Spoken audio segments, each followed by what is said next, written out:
Kwenye maisha omba sana vitu kadha wa kadha, ila usikose kuomba bahati.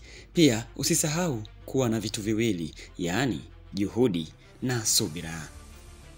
Kutoka mwanzo wa mashaka katika hatua ya makundi hadi kutawala hatua za mtoano, Manchester United wameamsha tena ndoto yao ya Ulaya na sasa wamesalia na hatua moja tu kuelekea kunyanyua taji. Wakiwa chini ya kocha mwenye maarifa na mbinu kali, kikosi hiki kilichojaa uzoefu na vipaji chipukizi kimeonyesha ari, mshikamano na ubora wa hali ya juu. Wachezaji kama Bruno Fernandes, Casemiro, Amadi Diallo wamekuwa wa kuaminika, huku nyota wachanga nao wakijitokeza kwa ujasiri katika majukwaa makubwa ya pale Old Trafford. Lakini ilikuwa ni katika nusu finali ambapo Manchester United walitoa onyo kali kwa timu ya Atletico Bilbao baada ya kuibwagiza magoli 7-1, jumla michezo miwili nyumbani na ugenini. Wakiwa nyumbani Old Trafford walitawala mchezo kwa kasi na hali ya juu kabisa, nidhamu ya juu, wakituma ujumbe mmoja wa wazi kwamba Manchester United wamerudi.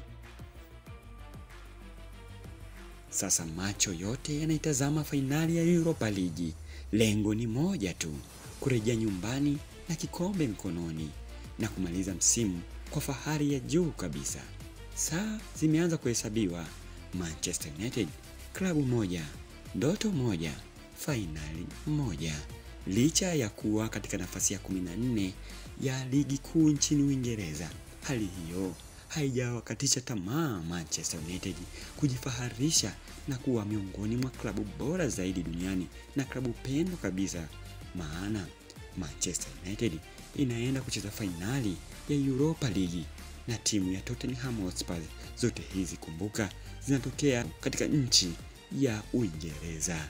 Itakuwa ni fainali bora kabisa kushuhudiwa, huku nia ikiwa ni moja tu kwa Manchester United kuibuka kidedea na kutinga michuano ya Ulaya, yaani UEFA Champions League.